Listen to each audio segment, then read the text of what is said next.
I'll tell you, Lindsey Graham has made the point repeatedly that some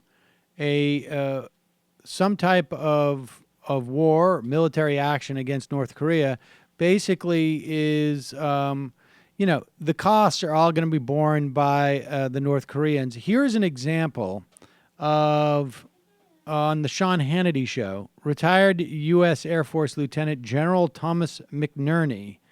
I don't know if he's a Fox News contributor type guy, but is he?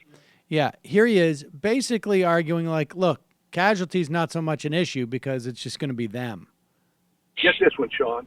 Declare any missile launches from North Korea have to be, we say, are hostile because of what Kim Jong-un said about attacking Guam, and we will hit them as a target before they get airborne. He must make sure that we will no longer tolerate that he launch any more missiles because of his declaration to hit Guam, and we don't know where they're going to go until they've been in the air for a while.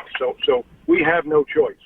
And by the way, if one artillery round comes out of North Korea onto Seoul, he gets our full nuclear retaliatory capability. Make sure he understands that. That artillery is no longer valid because when we retaliate, we're going to retaliate with nuclear weapons. But when I say no good option, and I want to get to General Patterson in a second, when I say no good option, if we have to strike, even if we have a coalition of the willing, if we have to strike, we're going to incinerate that place. The nuclear fallout, correct me if I'm wrong, even if we'd use, bunker bombs and other technologies, is the fallout potential is dramatic. I mean, potentially, am I right or overstating the fact that millions could potentially die here? Yeah, but they'll be mostly North Koreans. What about South Koreans? What about the Japanese? What about nuclear fallout making its way to China? You can contain that. Look how many. How do you contain nuclear fallout, though? How do you do that? Well, you contain it with air bursts and the size of the weapons. Look how many weapons we dropped on Japan. Then we were in there weeks later. Okay, I'm not saying it's not going to be a problem, but it's a problem that we can handle compared to the nuclear weapons hitting U.S. cities. So, but they're going to be North Koreans. So remember, the problem we have with this guy too is how he represses his own people, right? Right. So we should just murder them all. It's easier for them. You know that when Sean Hannity is the voice of reason in any broadcast, you've entered a screwed up place. I mean, seriously, Sean Hannity actually was sounding reasonable there.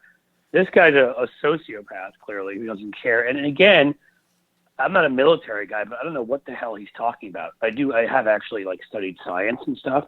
I'm not sure where he thinks that the fallout is going to be contained and somehow is not going to reach South Korea and is not going to reach Japan.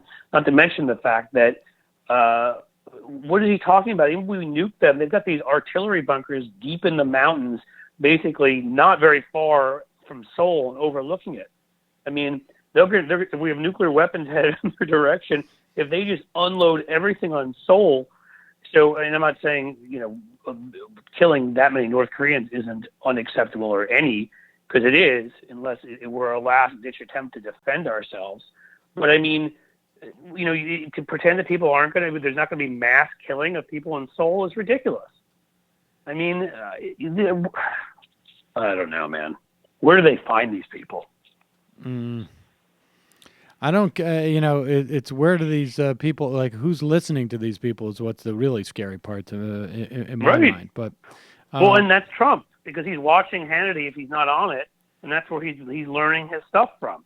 If it's not Fox and Friends, it's Hannity. Hi, folks. Sam Seder here. We still need your help on our Patreon page.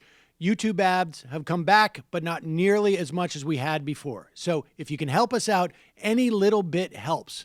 Head over to our Patreon page right at this URL, and you'll help us keep helping you by making videos